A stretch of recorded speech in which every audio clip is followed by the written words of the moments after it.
بسم اللہ الرحمن الرحیم۔ السلام علیکم ناظرین، ریڈ زون سے میں ہوں علی رضا الوی اور میرے ساتھ موجود ہیں جناب مظہر برلاس اور خواجہ متین۔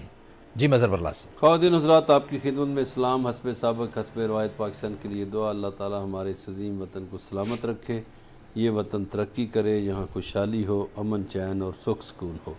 جی الوی صاحب، کیا خبر ہے؟ آج چیئرمین پی ٹی آئی اور سابق وزیر اعظم جناب عمران خان کو توشہ خانہ کیس میں 3 سال قید اور 1 لاکھ جرمانے کی سزا ہوئی ہے، اور اس سزا کے اثرات کے حوالے سے یہ بھی کہا جا رہا ہے کہ وہ نااہل ہو گئے ہیں۔ نااہلی کی مدت کا تعین کے حوالے سے بھی بات ہو رہی ہے، کچھ 5 سال کہہ رہے ہیں اور کچھ کہہ رہے ہیں کہ اس کا فیصلہ عدالت کرے گی۔ بہرحال اس کا ہم پینلسٹ سے پوچھیں گے کہ کیا اس کا معاملہ ہوگا۔ اور اس فیصلہ کے آنے کے بعد مریم اورنگزیب نے پریس کانفرنس کی اور انہوں نے کہا کہ چیئرمین پی ٹی آئی کی گرفتاری کا الیکشن یا حکومت سے کوئی تعلق نہیں ہے، اور نہ ہی اسے نواز شریف کی گرفتاری کے ساتھ اس کا تقابلی جائزہ لینے کی کوشش کی جائے۔ اسی حوالے سے شاہ محمود قریشی نے بھی کچھ گفتگو کی ہے، انہوں نے بھی ریئیکشن دی ہے، انہوں نے کیا کہا ہے وہ بھی آپ کو سنائیں گے۔ پھر مشترکہ مفادات کونسل نے نئی مردم شماری کی منظوری دے دی ہے۔ اس منظوری کے بعد ایک نئی بحث چھڑ گئی ہے کہ کیا الیکشن بر وقت ہوں گے یا نہیں ہوں گے، کیونکہ مردم شماری اگر ہوتی ہے، اور یہ بھی کہا گیا کہ مردم شماری ہوتی ہے تو کم از کم 5-6 ماہ لے گی، اور اگر 5-6 ماہ لے تو پھر 90 دنوں کے اندر الیکشن ہونا ممکن نہیں ہے۔ اور یہ بھی ہم پوچھیں گے اپنے پینلسٹ سے کہ کیا یہ حکومت ایکسٹینشن کی طرف تو نہیں جا رہی۔ ایک یہ بھی سوال آج نیا سامنے آیا ہے کہ ممکن ہے یہ حکومت خود ہی اپنی مدت بڑھا لے، اور یہ بھی ممکن ہے کہ جو کل پرسوں اعلان کیا گیا تھا کہ 9 اگست کو اسمبلیاں توڑ دیں اور نگران حکومت کے حوالے کر دیں۔ کیا ہوگا، اصل صورتحال کیا ہے، ان چیمی گوئیوں کا جائزہ لیں گے۔ پھر قومی اسمبلی نے ایک بہت اہم کام کیا ہے کہ 65 برس کے بعد سابق وزیر اعظم پاکستان کے 7ویں وزیر اعظم ملک فیروز خان نون کی خدمات کا اعتراف کرتے ہوئے گوادر انٹرنیشنل ایئرپورٹ کا نام ملک فیروز خان نون انٹرنیشنل ایئرپورٹ قرار دینے کی قرارداد منظور کی ہے۔ اس حوالے سے بات کریں گے اور ہم کوشش کریں گے کہ ملک فیروز خان نون کے پوتے سابق رکن قومی اسمبلی ملک عدنان حیات نون سے اگر ہمارا رابطہ ہو گیا تو ہم ان سے بات کرنے کی کوشش کریں گے کہ وہ اس فیصلے کو کیسے دیکھتے ہیں۔ اور پھر آپ کو یہ بھی پتہ ہے کہ آج یوم استحصال کشمیر منایا گیا تھا پورے ملک میں، بلکہ پوری دنیا میں کشمیریوں نے یہ دن بڑے جوش و جذبے کے ساتھ منایا۔ یہ وہ دن ہے جب بھارت نے دنیا قومی قراردادوں کو، سلامتی کونسل کی قراردادوں کو پس پش ڈالتے ہوئے اپنی منمانی کی، دھونس دھاندلی کی اور حقوق غصب کر لیے۔ اس پر بھی بات کریں گے۔ اور اس سے پہلے کہ مظہر برلاس صاحب کی طرف بڑھیں، فیصلے کا جو ریئیکشن تو دیا شاہ محمود قریشی نے، لیکن پہلا ریئیکشن جو مریم اورنگزیب کی طرف سے آیا اور انہوں نے کیا کہا، اس فیصلے سے کس طرح لا تعلقی کا اظہار کیا، اس کا ایک ٹکڑا سن لیجئے، پھر اس پہ تبصرہ کرتے ہیں۔ اسی طرح بھی ہم نے ریاستی طاقت کو استعمال کرتے ہوئے، جو کہ عمران خان صاحب اپنے 4 سال 4.5 سال میں کرتے رہے، گرفتاری، ان کی چوری، ان کی کرپٹ پریکٹسز جو آج پروو ہوئی ہیں ٹرائل کورٹ کے بعد، اس کا الیکشن سے کوئی تعلق نہیں۔ جی مظہر برلاس صاحب، عمران خان کی گرفتاری کا الیکشن سے کوئی تعلق نہیں ہے، کرپٹ پریکٹسز سے تعلق ہے، اور انہوں نے مزید بڑی ڈیٹیل پریس کانفرنس تھی آج ان کی، انہوں نے یہ بھی کہا کہ اس کو انتقام سے نہ جوڑا جائے، اس کو نواز شریف کی گرفتاری سے بھی نہ جوڑا جائے۔ بالکل جی، ان کو یہ حق ہے کہنے کا، لیکن گزارش یہ ہے کہ انہی کے کولیگ عطاۃ آرڑ صاحب روزانہ عدالت میں جاتے رہے، اور انہی کی پارٹی کے مختلف لوگ، خود مریم اورنگزیب سمیت صاحبہ بہت سے لوگ یہ کہتے رہے کہ توشہ خانہ میں یہ ہو جائے گا، وہ ہو جائے گا، اور پھر انہی کی پارٹی نے لاہور ہائی کورٹ کو توشہ خانہ کا ریکارڈ فراہم نہیں کیا، جو کیا وہ بھی ٹیمپرڈ کیا، اور جو باقی ریکارڈ مانگا ہائی کورٹ نے وہ نہیں دیا۔ پھر جو ان کی یہ خواہش ہے کہ جی وہ انتقام سے نہ جوڑا جائے، تو دیکھیے پاکستان میں انتقامی سیاست ہوتی رہی ہے، صحیح، یہ ماضی گواہ ہے اس بات کا۔ ہم یہ نہیں کہہ سکتے کہ اس میں انتقام کا پہلو نہیں ہوگا، صحیح، کہیں نہ کہیں ضرور ہوگا، ورنہ توشہ خانہ کے باقی معاملات بھی کھول دیتی ہے حکومت، اگر اتنا ہی توشہ خانہ عزیز تھا تو۔ صحیح۔ پھر اس کو یہ کہنا، یہ بات ان کی درست ہے کہ نواز شریف کے ساتھ اس کا تقابلی جائزہ نہ لیا جائے، وہ اس حد تک درست ہے کہ میاں نواز شریف کو جو سزا ہوئی تھی وہ پاکستان کی اعلیٰ ترین عدالت سے ہوئی تھی، ٹھیک ہے، اور جو پی ٹی آئی چیئرمین کو سزا ہوئی ہے وہ ایک ٹرائل کورٹ سے ہوئی ہے، اب اس کے بعد ہائی کورٹ ہے، پھر سپریم کورٹ ہے، اور جو قانون کے ماہر لوگ ہیں وہ تو یہ کہہ رہے ہیں کہ یہ سزا نہیں بنتی تھی اور سپریم کورٹ میں یا ہائی کورٹ میں جا کے یہ کیس اڑ جائے گا، یہ ان کے بقول ہے۔ ٹھیک ہے، اب ایک اور بھی دیکھیے پہلو ہے کہ آج یہ کہا گیا کہ انہوں نے دلائل نہیں زیادہ دیے، تو جب آپ کسی کے منشی کو صبح اغوا کر لیں، جو اس میں بھی پتہ نہیں ان کی حکومت کا ہاتھ ہے یا نہیں اس اغوا میں، کہ جب آپ ان کے وکیل جو خواجہ حارث ہیں، خواجہ حارث صاحب کے منشی کو صبح فائل سمیت اغوا کر لیں، تو جب آپ کے پاس کاغذات ہی نہ ہوں تو آپ نے بحث پھر کیا کرنی ہوتی ہے، کیا دلائل دینے ہوتے ہیں؟ ٹھیک ہے، خواجہ صاحب کی طرف جاتے ہیں۔ خواجہ صاحب بڑا اہم نقطہ اٹھایا برلاس صاحب نے کہ حارث کے منشی کو گرفتار کر لیا، جبکہ حارث کے لیے عدالتی اہلکار جو ہے ہر کارہ اعلان کرتا رہا حارث آ جائے اپنے دلائل دے، اور بار بار اس کو بلایا جاتا رہا، اور پھر عدالت نے کہا کہ ہم 12 بجے تک انتظار کر رہے ہیں، 12 بجے تک اگر وہ پیش ہو جائیں دلائل دے دیں، نہیں تو ہم اپنا فیصلہ سنا دیں گے۔ اس کے بعد یہ بھاگم بھاگ پہنچے، انتظار پنجت تھا اور حارث، اور یہ پہلے بھی پیش نہیں ہوتے رہے۔ عدالت نے یہ کہا، اپنے ورڈکٹ میں انہوں نے یہ کہا کہ جان بوجھ کر اس کو ڈیلے کرنے کے لیے یہ بجائے کہ دلائل کی طرف جائیں یہ بھاگنے کا راستہ اختیار کرتے رہے۔ اس سارے کیس کے حوالے سے آپ کا کیا تجزیہ ہے؟ جی الوی صاحب، یہ جو توشہ خانہ کیس ہے، میں سمجھتا ہوں کہ یہ ایک سیاسی سے زیادہ ایک قانونی معاملہ تھا۔ اچھا، لیکن پی ٹی آئی نے اس سے قانونی طریقے سے نہیں سیاسی طریقے سے لڑنے کی کوشش کی ہے، اس سے بھاگنے کی کوشش کرتے رہے، کبھی فلاں عدالت میں اس کا دائرہ اختیار نہیں ہے، کبھی یہ، اور آج بھی انہوں نے ان کو بلایا تھا چیئرمین پی ٹی آئی کو، اور وہ نہیں آئے، اور ان کے وکیل کہتے ہیں کہ میرے منشی سے کوئی کاغذات چھین کر لوگ لے گئے۔ آپ نے اس کیس کو قانونی طریقے سے لڑا ہی نہیں۔ ایک بات تو ثابت ہوگی الوی صاحب کہ یہ جب توشہ خانہ سے چوری ہوئی، اس کے ثبوت سب نے دیکھے کہ جنہوں نے یہ تحائف خریدے وہ بھی منظر عام پر آ گئے، ٹھیک ہے، جن کو یہ بیچے گئے۔ ہاں جی، تمام گواہان گئے۔ عدالت نے پچھلے پروگرام میں پچھلے ہفتے ہم نے آپ نے بات کی تھی کہ گرفتاری کی باتیں کی جاتی ہیں، تو میں نے کہا تھا قانون اپنا راستہ خود بناتا ہے۔ ٹھیک ہے، آج جب قانونی مراحل مکمل ہو گئے اور ان کو پتہ تھا، آپ نے دیکھا کہ وہ اس عدالت کی حدود و قیود کے حوالے سے بھی اعتراضات کرتے پائے گئے، آج جب ان کو جو فیصلہ دیا عدالت نے تو آپ نے دیکھا کہ گرفتاری بھی ہو گئی، اور جو 9 مئی کو بدقسمتی سے واقعات ہوئے تھے اس کا پھر آج آپ کو اشیر نظر نہیں آیا۔ ٹھیک ہے، اس پہ ہم بات کریں گے، اس ریاکشن کی طرف آئیں گے، آپ کر لیں بات کمپلیٹ۔ ہم نے وہ بات یہ ہے کہ آج ایک اور بات بھی ثابت ہوئی ہے، اچھا، جو سیاسی تجزیہ نگار ہیں وہ سمجھاتے رہے ہیں کہ کوئی ریاست میں کوئی چیز ریڈ لائن نہیں ہوتی، کوئی فرد واحد، ٹھیک ہے، وہ ریاست سے بالا تر نہیں ہے، اور آج ریاست نے ثابت کیا ہے ان کو گرفتار کر کے، کیونکہ ان کے جو پیروکار ہیں، جو ان کے فالورز ہیں، انہوں نے کہا کہ ریڈ لائن ہے، جب گرفتاری ہوگی جن ممکن نہیں ہے، یہ نہیں ہو سکتی، تو ایک بار پھر ثابت ہو گیا کہ کوئی فرد ریاست سے طاقتور نہیں ہوتا، اور آج ان کو گرفتار کر کے اسلام آباد لایا گیا، پھر ان کو اٹک جیل میں منتقل کر دیا گیا ہے۔ ٹھیک ہو گیا، یہ بھی ثابت شدہ ہوگی۔ بالکل صحیح ہے۔ کل آج شرجیل محمد نے کچھ اور باتیں کی تھیں، اور ایک بات یہ بھی کی کہ شاہ محمود قریشی مٹھائیاں بانٹ رہے ہوں گے، باقی ہمیں تو کوئی خوشی نہیں ہے کوئی گرفتار ہو یا نہ ہو، اور بلاول بھٹو زرداری نے صرف ایک جملہ بولا کہ یہ مکافات عمل ہے۔ شاہ محمود قریشی نے کیا گفتگو کی اس معاملے پہ؟ انہوں نے اپنا ایک ریاکشن دیے ہے، جو انہوں نے جو بات کی ہے انہی کی زبانی آپ کو سناتے ہیں، پھر اس پہ تبصرہ کرتے ہیں۔ شاہ محمود قریشی: آج پاکستانی اور تحریک انصاف سے منسلک ہر کارکن اشتراک کی کیفیت پہ ہے۔ جو آج فیصلہ آیا ہے اس کو لوگوں نے انصاف کے تقاضوں کے برعکس جانا ہے، اور جو ایک بنیادی حق تھا عمران خان کا ایک فیئر ٹرائل کا آرٹیکل 10A کے تحت، وہ میسر نہیں ہوا۔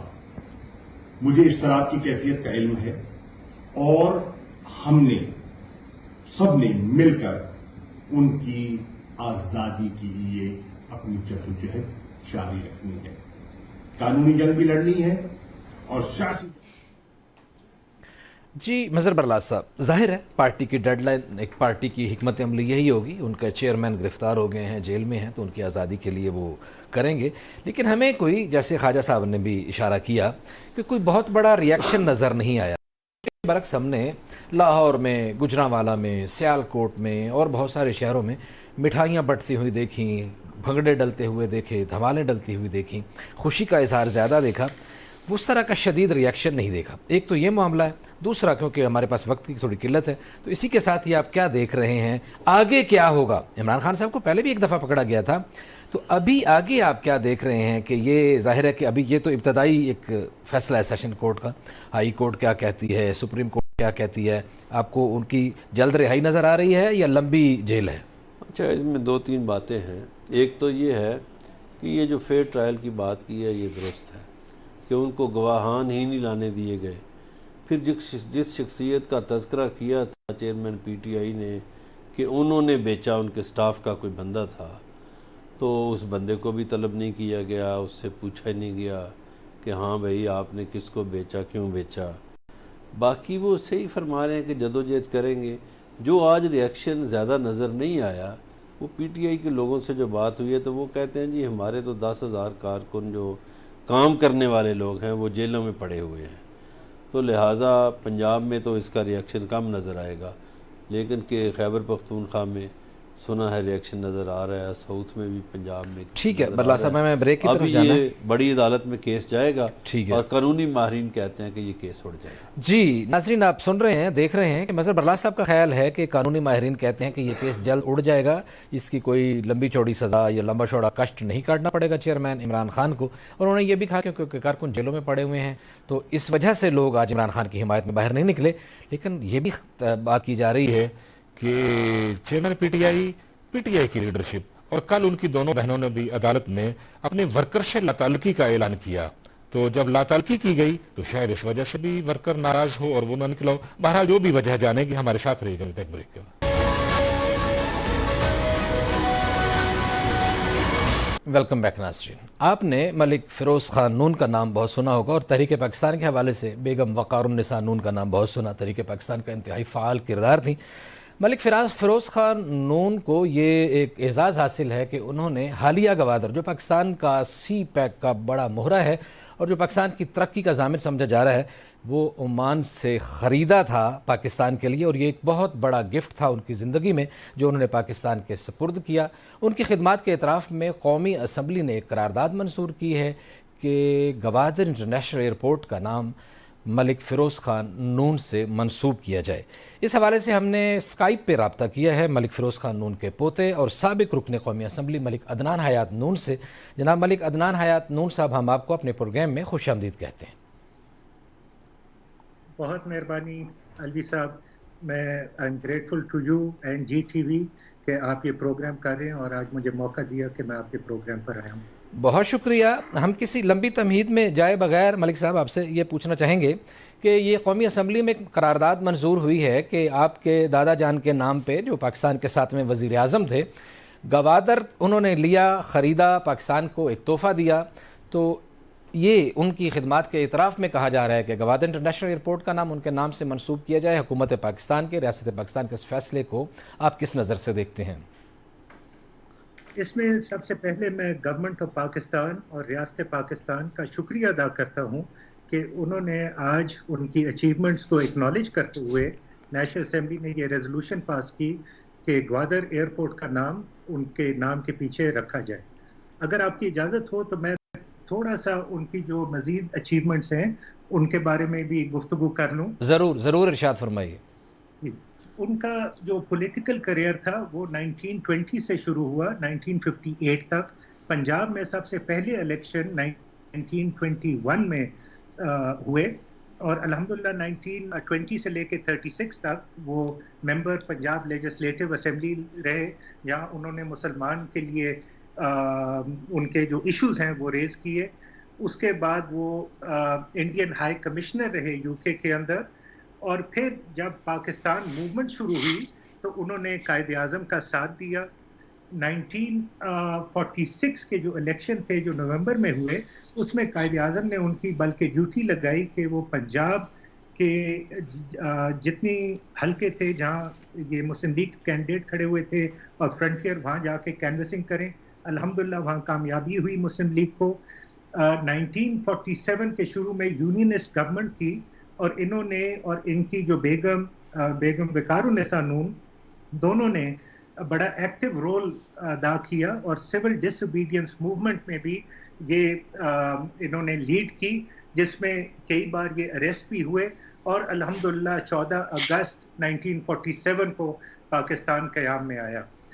پاکستان کے جب وہ قیام میں آیا تو محمد علی جناح صاحب نے، قائد اعظم نے، جو سب سے پہلی ڈیلیگیشن ملک سے باہر بھیجی وہ ملک فیروز خان نون کی بنائی 1 مین ڈیلیگیشن، جو اسلامی ممالک گئی اور وہاں پاکستان کو ان کو ٹاسک دیا گیا کہ پاکستان کو انٹروڈیوس کیا جائے، اور وہ بڑی سکسیسفلی انہوں نے اس کو کمپلیٹ کیا، واپس آئے، ایسٹ پاکستان کے گورنر رہے، پنجاب کے چیف منسٹر رہے، فورن منسٹر وہ 1956 میں بنے، اور جو 2-3 اور چیزیں گوادر کے علاوہ جو انہوں نے کی، اس وقت انڈیا نے ایک دفعہ کوشش کی کہ کشمیر کا سٹیٹس تبدیل کیا جائے۔ انہوں نے لیڈ کی ڈیلیگیشن یونائٹڈ نیشنز گئے، یہ کیس لڑے اور میجورٹی سے یہ وہ کیس جیتے اور انڈیا اس میں ناکام ہوا۔ اس کے بعد وہ نہرو کے ساتھ بیٹھ کے انہوں نے نون نہرو پیکٹ سائن کیا، جس کے تحت ایسٹ پاکستان اور انڈیا کے بارڈر ڈسپیوٹس کی ریزولوشن ہونی تھی۔ میں سمجھتا ہوں کہ یہ بھی بہت بڑا ایک کام تھا، جو آج بھی ہم انڈیا کے ساتھ ہمارے اختلاف ہے، مگر وہ ایک آغاز تھی بارڈر ڈسپیوٹس ریزولوشن کی۔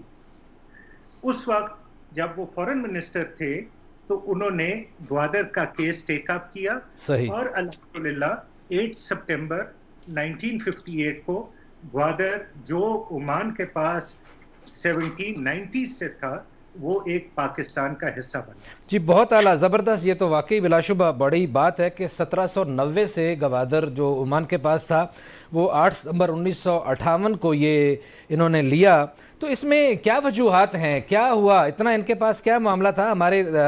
ہم نے تھوڑا سا جو سٹڈی کیا ہے دیکھا ہے، لیاقت علی خان نے بھی کوشش کی، ان کے بعد ایک اور وزیر اعظم نے بھی کوشش کی، مذاکرات کرنے کی کوشش کی، لیکن وہ نہیں مانے تھے۔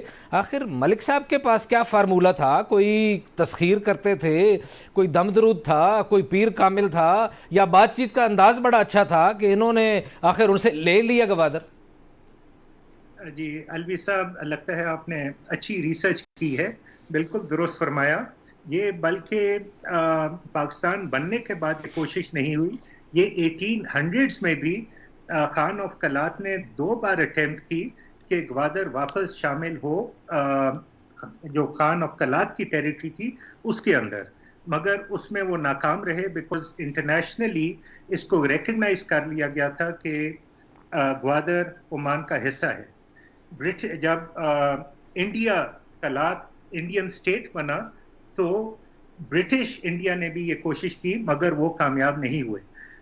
جب پاکستان بنا تو جنوری 1949 میں لیاقت علی خان صاحب نے انگریزوں کو انوالو کیا اور سلطان سے ریکویسٹ کی کہ گوادر پاکستان کو دیا جائے۔ سلطان آف عمان اینڈ مسقط اس نے اس وقت ریفیوز کیا اور یہ کامیاب نہیں ہوئے۔ اس کے بعد جولائی 1953 میں محمد علی بوگرا صاحب نے یہ کوشش کی تھرو دا برٹش، مگر یہ جواب ملا کہ کیونکہ گوادر عمان کے پاس 100 سال سے زیادہ عرصے کے لیے تھا تو لیگلی انٹرنیشنلی یہ اب عمان کا حصہ ہے۔ 57 میں سہرا وردی صاحب نے بھی یہ کوشش کی، مگر یہی جواب ملا۔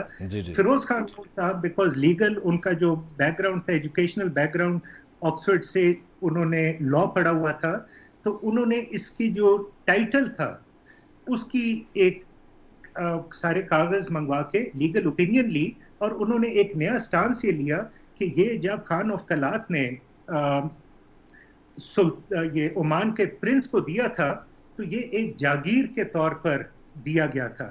حالانکہ برٹش نے اس سٹانس کو نہیں مانا، مگر سیلون لوئڈ جو برٹش فورن سیکرٹری تھے وہ ان کے ذاتی دوست بھی تھے، اور ان کو انہوں نے کہا کہ آپ اپنا رول ادا کریں اور یہ نیگوشیٹ کریں۔ صحیح۔ یہ میں ساتھ ساتھ کہتا چلوں کہ جو 1953 کے اندر عمان میں بیشتر جو ٹیریٹری تھی وہ ایکسٹریمسٹ کے پاس آ چکی تھی، سلطان کے پاس صرف مسقط رہ چکا تھا، اور برٹش گورنمنٹ نے سلطان کی مدد کی اور واپس وہ ٹیریٹری لے کے سلطان کو دی.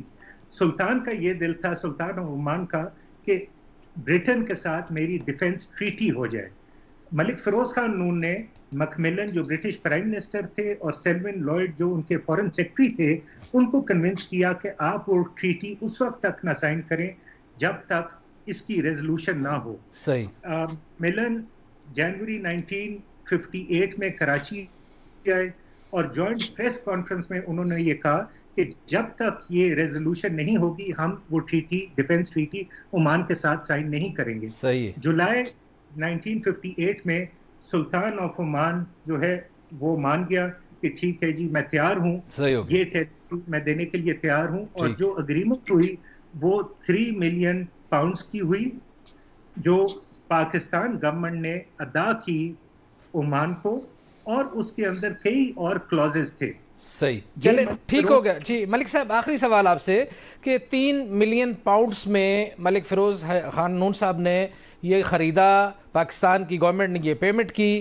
آج یہ گوادر جو ہے پاکستان کی معیشت کے حوالے سے ریڑھ کی ہڈی جانا جاتا ہے. پاک چائنا تعلقات میں اس کی بڑی اہمیت سمجھی جا رہی ہے. ایک بہت پورٹ کی اہمیت اپنی جگہ ہے. فیوچر کے حوالے سے آپ کیا کہتے ہیں کہ پاکستان کے اکانومیکل فیوچر پہ اس کے کیا اثرات ہوں گے اور باقی دنیا کے ساتھ روابط کے حوالے سے؟ جی یہ میں ساتھ ساتھ یہ بھی کہتا چلوں کہ جب یہ نیگوسیشنز ہو رہی تھیں اس وقت انڈیا بھی انٹرسٹڈ تھا، ایران بھی انٹرسٹڈ تھا، اور امریکنز ادھر آئل کے لیے ایکسپلوریشن کرنا چاہتے تھے اور وہ سلطان سے ان ٹچ تھے. صحیح. ملک فیروز خان نون کو کی اسٹریٹجک امپورٹنس کا پتہ تھا اور یہ پتہ تھا کہ یہ ایک کل بہترین پورٹ بن سکتے ہیں. اس سوچ کے ساتھ انہوں نے اپنی پوری کوشش کی اور الحمدللہ یہ حاصل کیا. آج اگر آپ دیکھیں تو ہمارے چائنا پاکستان کے ریلیشنز، جو سی پیک پاکستان کے اندر آیا ہے، جو وہ انویسٹمنٹ لے کے آ رہے ہیں، یہ گوادر کی وجہ ہے. اور میں سمجھتا ہوں آنے والے سالوں کے اندر اللہ کرے کہ اس ملک کے اندر مزید انویسٹمنٹ آئے، ہم اکنامکلی آگے بڑھے، اور میں سمجھتا ہوں کہ یہ ان دا فیوچر ایک اکنامک ہب بنے گا پاکستان، اور اس ریجن میں اس کی بہت امپورٹنس ہوگی ڈیو ٹو گوادر. بہت شکریہ ملک عدنان حیات نون، سابق رکن قومی اسمبلی، آپ کا بہت شکریہ، آپ نے ہمارے لیے وقت نکالا. ناظرین، بات چیت کا سلسلہ جاری ہے. آپ نے ایک تاریخ کے پیرائے میں دیکھا ماضی میں کیا کیا کوششیں کی گئیں اور پاکستان کی سیاسی قیادت نے کس طرح پاکستان کو بہتر بنانے کے لیے اپنا کردار ادا کیا. ہمارے ساتھ رہیے گا، ملتے ہیں بریک کے بعد. ویلکم بیک ناظرین.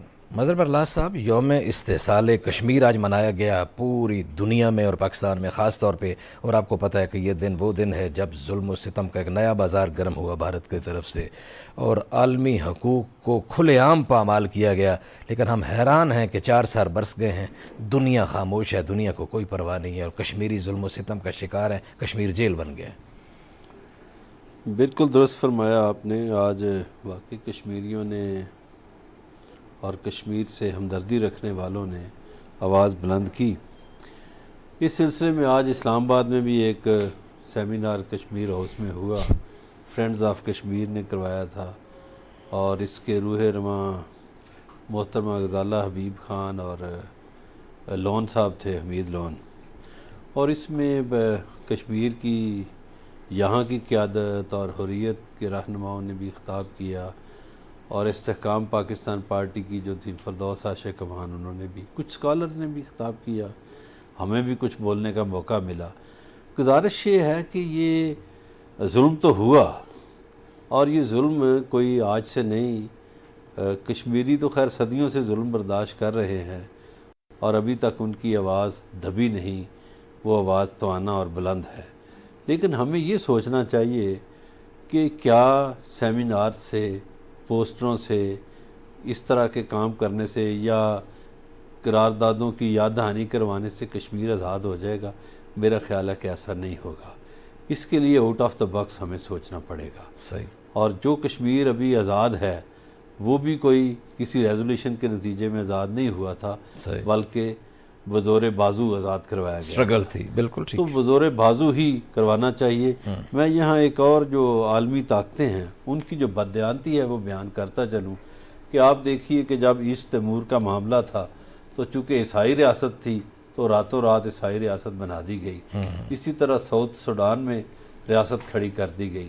لیکن فلسطین یا کشمیر کی طرف عالمی طاقتوں کی نگاہیں نہیں جاتی. درست ہو اور گیا. مسلم دنیا بھی کمزور ہے کیونکہ بھارت جو ہے وہ ایک بڑی معیشت ہے, بڑی منڈی ہے. ٹھیک ہے. تو مسلمان ملکوں کو بھی سوچنا چاہیے کہ ان کے بھائیوں پہ ظلم و ستم ہو رہا ہے. صحیح ہو گیا. اور میرا خیال ہے کہ یہ جو کیس ہے چونکہ بھارت کی عدالت میں ہے, ہو سکتا ہے بھارتی سپریم کورٹ جو ہے وہ آئینی حقوق جو ہیں کشمیریوں کے وہ واپس دلا دے. لیکن ہمیں پریشر بڑھانا چاہیے. ٹھیک ہو گیا. اس سلسلے میں ہماری وزارت خارجہ کو آج کوئی ایک بڑے سیمینار کا منعقد کرنا چاہیے تھا. ہمارے وزیر خارجہ کو کوئی ایک بڑا فنکشن کرنا چاہیے تھا. ٹھیک ہے. ہمارے وزیر اعظم کو بھی ایک بڑا فنکشن کرنا چاہیے. درست ہو گیا. جی خواجہ صاحب, آپ کا کیا خیال ہے کہ بھارتی سپریم کورٹ کوئی اس کے حق میں فیصلہ دے دے گی, اور جو چیز جن نیگلیجنسز کا اظہار کیا ہے برلاس صاحب نے, اس پہ آپ کیا کہتے ہیں؟ تھوڑا سا مولوی صاحب اس کا پس منظر بیان کرنا چاہوں گا. یہ 5 اگست 2019 ہوا کیا ہے؟ ہوا کیا ہے؟ ٹھیک ہے نا. ٹھیک. 1953 میں جو نہرو تھے انہوں نے جو ایک جعلی جو الحاق کا ان کے پاس انڈیا کے پاس تھا, وہ الحاق نامہ جو بھی اس کے دستاویز تھی جو جعلی ہے بالکل, اس بنیاد پر کشمیریوں کو ایک جھانسا دیا, دھوکہ دیا, جس دھوکے کی نشاندہی قائد اعظم رحمۃ اللہ علیہ بار بار کرتے رہے کہ آپ نے ہندو کو غلام دیکھا ہے, حکمران نہیں دیکھا. سکھوں کو یہ بات سمجھائی اور کشمیریوں کو بھی یہ بات سمجھائی. لیکن کچھ ہمارے جو کشمیری ہیں عاقبت اندیش, وہ انہوں نے اس جھانسے میں آئے, انہوں نے ان کو مطمئن کرنے کے لیے ٹھیک ہے یہ ڈال دی کہ جی آپ کو خصوصی سٹیٹس ملے گا, یہاں کوئی نہ کوئی باہر سے اگر غیر کشمیری جاب کر سکے گا نہ زمین خرید سکے گا.